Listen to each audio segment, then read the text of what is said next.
we already talked about leaky gut syndrome.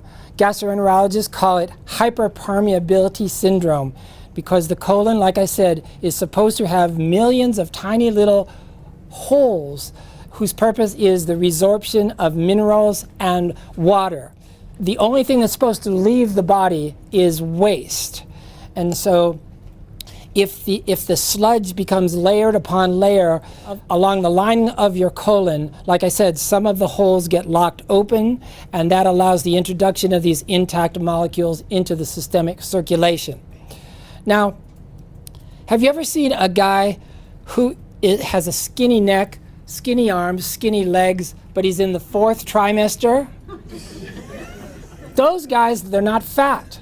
They're not fat. That is a distended colon. The colon is 6 feet long, right? And the normal adult human colon should be about 2 inches in diameter. As we eat all these hot dogs and beer and chips and pizza and everything that we can't digest, the colon over time can distend to as much as 12 inches in diameter, still being 6 feet long. Now imagine a 6 foot long tube, 12 inches in diameter, fold it up and put it into a guy my size right here. What's he gonna look like? Now, a lot of people, when I say that, they say, well, Dr. O'Shea, that's impossible. How could the guy possibly, he would be dead because his colon is completely blocked up. That's not true, because you can have a lumen, which is the passageway down through the middle of the colon, the size of this pen, right? And as long as you have some opening through that colon, you can have elimination enough to survive. But you are carrying around all that toxic sludge year after year. That is another portion of the 60-day program. It consists of 2 supplements. The first one is a 600-year-old formula. It's just 7 herbs. It's called Expel. And what it does is it chips away the layers of sludge. Now, how many people in this room have ever taken Expel?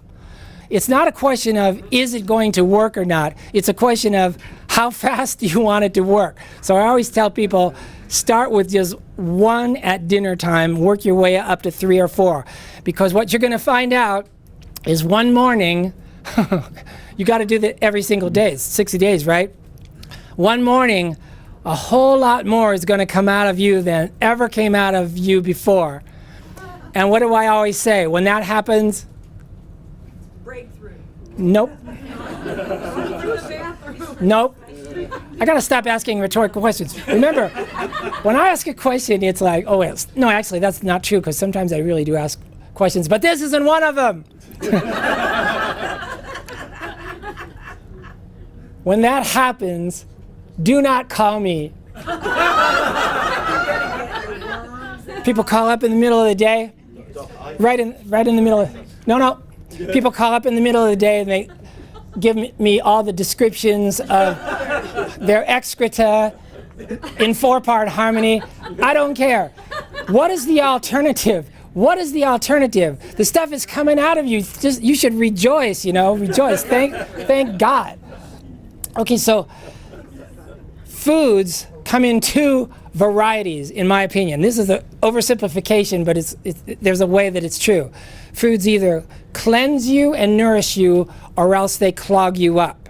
So in the 60-day program, we're not going to add any more of the clogging foods. We're only going to add the nutrient foods.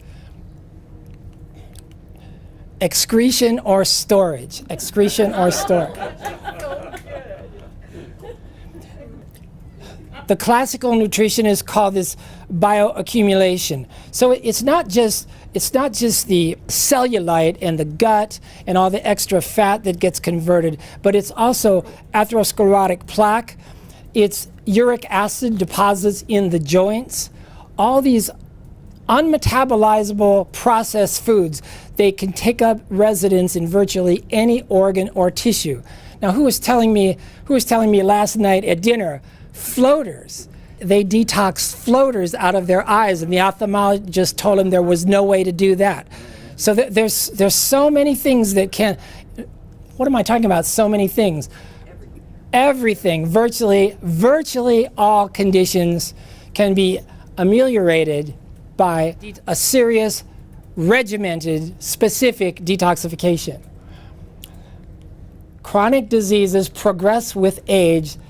They are accelerated by 3 things. So this is the short version of it's called the New West diet. That's the diet in the 60-day program. Here's the very short version of it. For 60 days, we are going to eliminate from our life refined carbohydrates. What does that mean? White sugar, white flour. If anytime you look on the label and it says, what's the word they use? What? Enriched, exactly. If it was a whole food in the first place, it wouldn't need to be freaking enriched, right? So that's your clue that you can't eat it in the 60-day program. But specifically, it's no white sugar, no white flour, okay? Second thing is no pasteurized dairy. Now, anything that says raw dairy, that's a whole specific topic. California, we're lucky. We're one of the 6 states in which the sale of raw dairy is legal. And so that's like old-time people. They actually had an immune system because they ate raw dairy as part of their life. They built an immune system. Their children are strong. That whole group is kind of fading away. But the good news in California is that the 2 dairies that produce raw milk and raw cheese, their demand is never bigger than it is now. So more and more people are understanding the importance of raw dairy. But if you want to cut out all dairy in the 60-day program, that's fine as well. And then finally, hydrogenated oils. Now the problem with hydrogenated oils is you think to yourself, oh well, I'll just eliminate all hydrogenated oils for 60 days. But you don't know, because it's in everything. Trans fats, that's why there are no oils in the 60-day program. No cooking oil, no salad dressing oil. And why is that? Because even though, olive oil and coconut oils have some value, there's a such thing as trans fats that can happen by cooking. So my opinion is we're not going to add anything to your digestive tract that is going to interfere with this 60-day life-saving cleansing process, right? Trans fats do not occur in nature. They are only man-made. They are only caused 2 ways. Number 1, by heat, the other by hydrogenation. So we're going to keep them out of our bodies for 60 days. Don't worry, you'll survive. You're going to grill and you're going to steam and bake things. This is what John is always talking about. You have to hear Dr. Bergman say this many times before it finally clicks and you understand what he's talking about. But here's an example. Allergies are not really dysfunctions. They're part of the immune system. They're good. They mean that your immune system, your body is reacting to toxins. It's trying to get rid of it. So this is the whole problem with the way parents are trained to think. They're giving their kid all this Pepsi and all this ice cream from the day they're born, and when the kids, their eyes start to water, they get the sniffles, they cough and sneeze, then they run to Doc in the Box, oh, what's wrong with my baby? And they've got them convinced that these life-saving cleansing mechanisms of the body, the beginning of the immune system, are the disease, and they need to be cured. So then they whip out the Benadryl or whatever, or the Tylenol, or whatever is going to suppress that. So those symptoms may go away, but they continue to give the children these sensitizing allergens that are causing the allergies in the first place. I have a whole chapter on this, of course, but it's called Allergies, the Threshold of Reactivity. No time for that, just read it. But I'll just tell you one key factor off that. All holistic nutritionists agree with this. You want to cure your child of allergies, you want to cure your child of asthma, here's how you do it. For 60 days, no pasteurized dairy, no milk, cheese, butter, ice cream, or yogurt for 60 days, and watch their asthma go away. Stop taking the drugs during that time as well. Okay, but so these are adaptations. So in this sense, allergy is a normal adaptation to an abnormal condition that you have created in your body by eating all these unmetabolizable, indigestible processed food.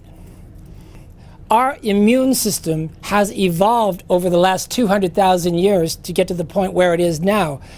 Processed foods have only been on this planet in the last 100 years. We haven't had time to adapt to them. So they remain in our bodies as sensitizing allergens. The purpose of the allergic response is to expel poisons, of course. So the skin is the largest organ of the body, right? When your primary pathways of egress are blocked, like the colon, for example, in desperation to survive, the body will enlist secondary avenues of egress in order to expel poisons. So people who have acne, people who have skin conditions, you know, you don't go to the actresses in Hollywood, they don't go to the dermatologist for Retin-A and Accutane and all the drugs. No, they do brown rice and vegetables, you know, and it's an inside out, just like chiropractic, it's an inside out cure. Okay, that was the introduction to today's lecture. Now for